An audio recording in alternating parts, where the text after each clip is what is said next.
नमस्कार, स्वागत है आपका एक बार फिर से।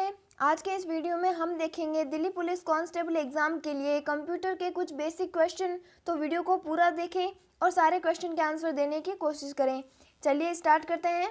आज की क्लास का हमारा पहला प्रश्न है, जो कि बहुत ही आसान सा प्रश्न है कि निम्नलिखित में से किसे कंप्यूटर के पितामह कहा जाता है। तो फ्रेंड्स, कंप्यूटर के पितामह पूछे, चाहे कंप्यूटर के जनक पूछे या कंप्यूटर के आविष्कारकर्ता, तो भी हमारा राइट आंसर क्या हो जाएगा? Option number B, Charles Babbage. Charles Babbage को कंप्यूटर के जनक बोला जाता है। क्लियर है फ्रेंड्स? चलिए नेक्स्ट क्वेश्चन, क्वेश्चन नंबर 2। सर्वप्रथम आधुनिक कंप्यूटर की खोज कब हुई? तो फ्रेंड्स, क्वेश्चन का राइट आंसर हो जाएगा सबसे पहले आधुनिक कंप्यूटर की खोज कब होती है? तो option number A right answer हो जाएगा 1946 में।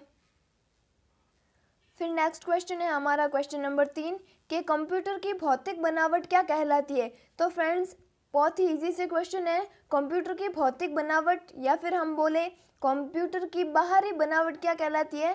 तो इस क्वेश्चन का राइट आंसर हो जाएगा option number B, hardware. Hardware मतलब कंप्यूटर की वह बनावट जिसे हम अपने हाथों से छू सकते हैं। क्लियर है फ्रेंड्स?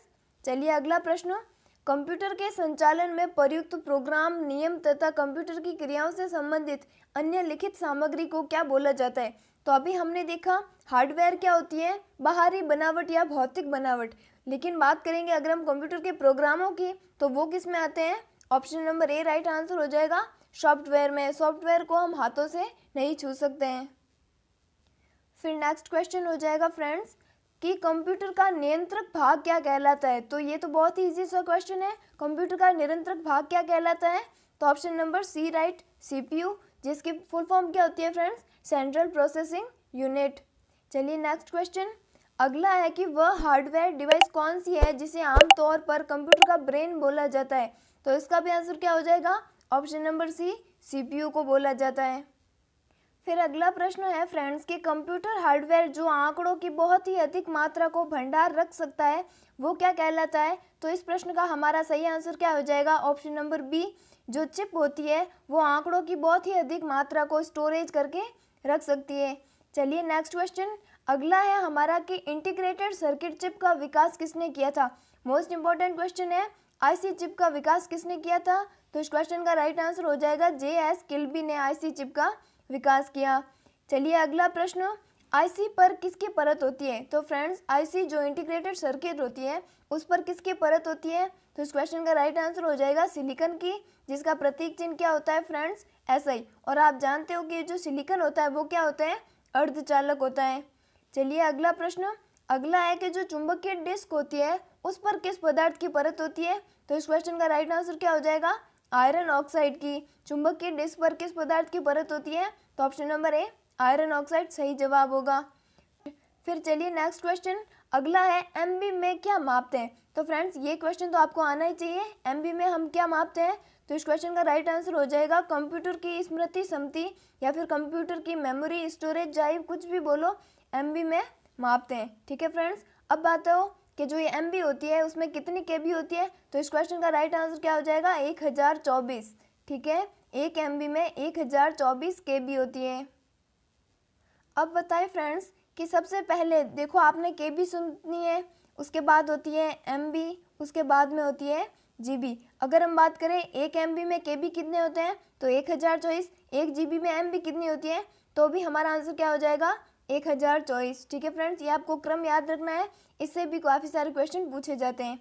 चलिए नेक्स्ट क्वेश्चन, स्टोरेज माध्यम की क्षमता की इकाई क्या है? स्टोरेज माध्यम जो होती है उसकी क्षमता की इकाई क्या है? तो इस क्वेश्चन का राइट आंसर हो जाएगा ऑप्शन नंबर ए बाइट में। ठीक है फ्रेंड्स, चलिए नेक्स्ट क्वेश्चन, अगला है 1024 बाइट बराबर है।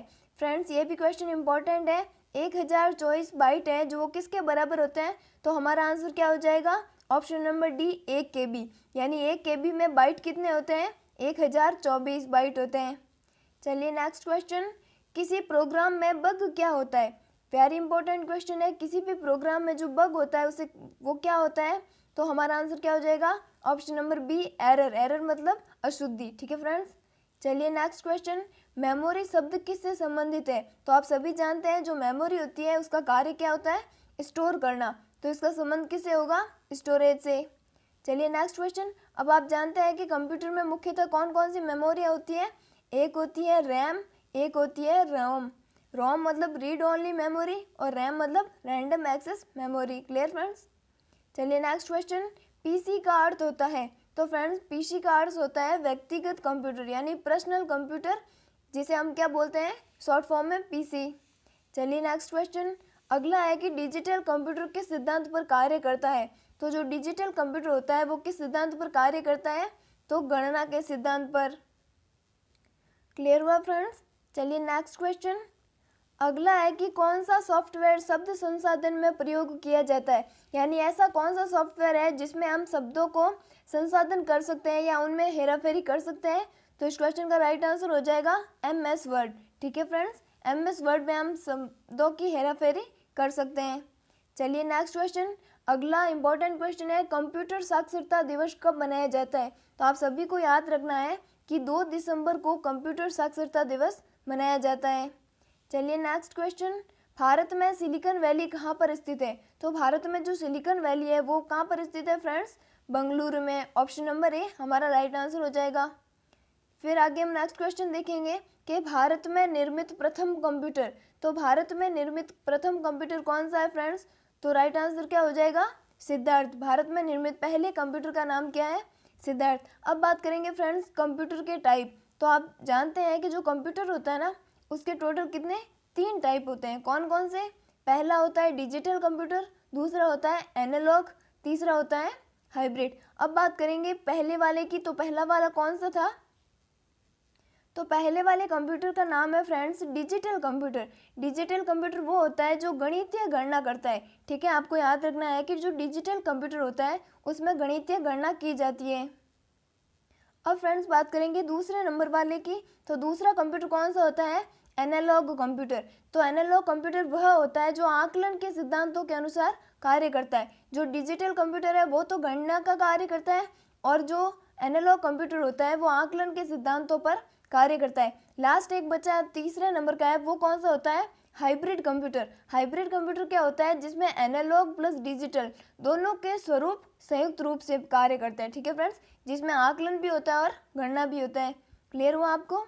फिर अगला क्वेश्चन हमारा, माइक्रोसॉफ्ट क्या है। तो फ्रेंड्स माइक्रोसॉफ्ट क्या है, तो इस क्वेश्चन का राइट आंसर हो जाएगा ऑप्शन नंबर बी। माइक्रोसॉफ्ट क्या होता है, सॉफ्टवेयर विकास करने वाली एक संस्था है। ठीक है फ्रेंड्स, कि माइक्रोसॉफ्ट क्या होता है, तो जो सॉफ्टवेयर को विकास करने वाली एक संस्था होती है उसे क्या बोलते हैं, माइक्रोसॉफ्ट। चलिए अगला क्वेश्चन, अगला है फ्रेंड्स, ईमेल के जन्मदाता किसे माना जाता है। आप सभी जानते हैं ईमेल होती क्या है और उसके जन्मदाता कौन है। तो इस क्वेश्चन का राइट आंसर हो जाएगा ऑप्शन नंबर डी, रे टॉमलिंसन। ठीक है, चलिए अगला क्वेश्चन, अगला है निम्नलिखित में से www का सही रूप क्या है। बहुत ही इजी सा क्वेश्चन है, इसकी फुल फॉर्म क्या होती है, तो आप सभी जानते हैं option number B, world wide web. ठीक है फ्रेंड्स, इसके अलावा भी और हम काफ़ी सारी फुल फॉर्म देख लेते हैं। इसके अलावा भी फ्रेंड्स एक होती है HTML की फुल फॉर्म, ये भी काफ़ी बारी पूछी गई है कि HTML की फुल फॉर्म क्या होती है, तो हाइपर टेक्स्ट मार्कअप लैंग्वेज। इसके अलावा लैन की क्या होती है, तो लोकल एरिया नेटवर्क, और वैन की क्या होती है, वाइड एरिया नेटवर्क। और बात करेंगे हम रैम और रोम की, तो मैंने आपको बता दी, रोम मतलब रीड ओनली मेमोरी और रैंडम एक्सेस मेमोरी किसकी होती है, रैम की।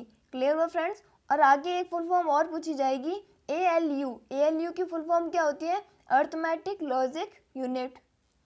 फिर अगला क्वेश्चन, रैम का पूर्ण रूप क्या है, तो अभी हमने देखा रैम को क्या बोलते हैं, random access memory. Option number A right.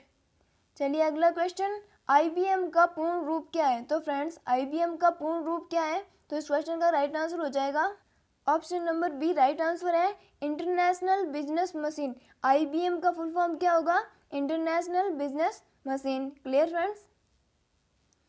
फिर नेक्स्ट क्वेश्चन देखेंगे कि डाटा के प्रेषण की गति को मापने के लिए सामान्यतः प्रयुक्त एकक है, यानी डाटा के प्रेषण की गति को मापने के लिए एक प्रयुक्त एकक क्या है, तो इस क्वेश्चन का राइट आंसर हो जाएगा ऑप्शन नंबर सी, बिट प्रति सेकंड में इसे मापा जाता है।